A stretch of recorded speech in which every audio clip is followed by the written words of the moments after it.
When Ruburt finished his project, God of Jane, he found himself with all of that time that was supposed to be used. He also became aware once again of his limitations, physically speaking. There was not much it seemed he could do but work. So he took the rational approach, and it says that to solve the problem, you worry about it. At the same time, the natural person did emerge. Ruburt followed his impulses and interpreted your dreams, all of which led you both into fresh creative activity, but it was not work, you see. What he needed to do was really relax, not prove that he could or should or must immediately begin another book.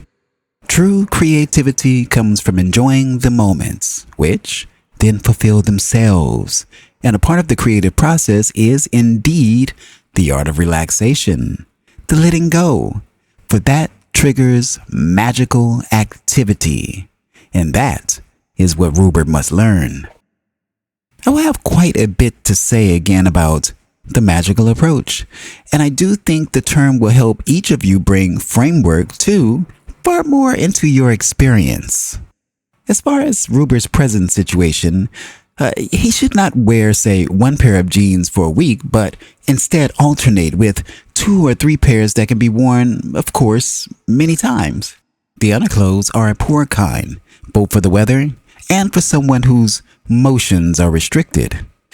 He should also vary his nightwear more. Your suggestion that he walk one more time when he mentioned the program was excellent. It made him realize how limited his activity had become, and again, following the prescribed rational prescription, he worried about it.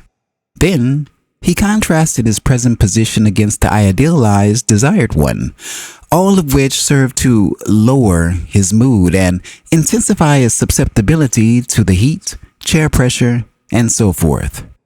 I want it understood that we are indeed dealing with 2 entirely different approaches to reality and solving problems.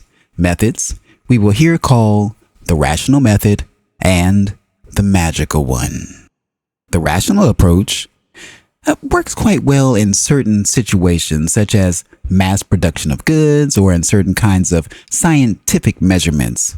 But all in all, the rational method, as it is understood and used, does not work as an overall approach to life or in solving the problems that involve subjective rather than objective measurements or calculations.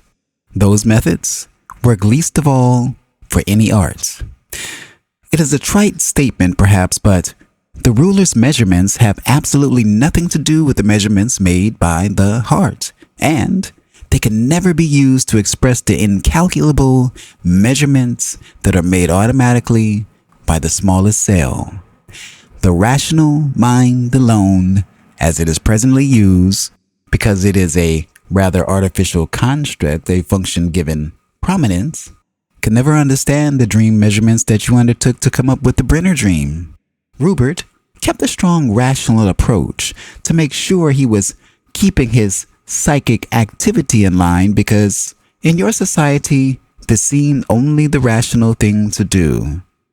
Ironically, your problems have not been solved then, largely, of course, because you have taken the wrong approach, and that is because you were jointly not convinced as yet.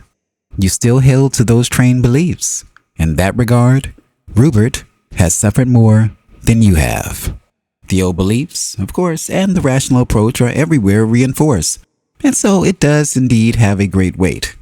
The magical approach has far greater weight if you use it and allow yourselves to operate in that fashion, for it has the weight of your basic natural orientation. The rational approach is the superimposed one. I think you are both ready to understand that.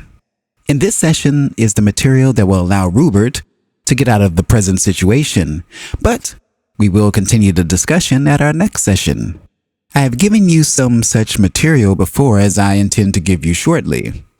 With your own recent experiences, however, the material will be more meaningful and significant now, so that you can indeed put it this time to better use, and I will also be somewhat more specific. I will also go into any questions you want regarding your latter dreams or their implications. It is good to be back with you again. End of session, and a fond, magical good evening to you both. Thank you, Seth. This marks the end of Seth Speaks, the magical approach. This is session 1 in our part 3. Let's talk about it. So I know this one was a bit complicated, as Seth was primarily talking to Ruburt, and Seth is advising Ruburt to balance his rational approach to life with a more relaxed, intuitive, and, of course, magical approach. Seth emphasizes that true creativity and problem solving, well, it arises from a state of relaxation and enjoyment rather than rigid rationality. Seth points out the importance of alternating routines, such as varying clothing to break the monotonous patterns that lead to physical and mental stress. The discussion contrasts rational methods suited for objective tasks with the magical approach, essential for subjective experiences and creativity. Seth believes that embracing the magical approach can lead to a more fulfilling and naturally aligned life. If you've enjoyed this reading, please consider giving it a like, sharing with a friend, and of course, subscribing for more. What did you think about this particular passage? Please leave it in the comments below. And as always, thank you for watching. Thank you for listening. I am Tony Victory, a wolf uncaged. Thank you.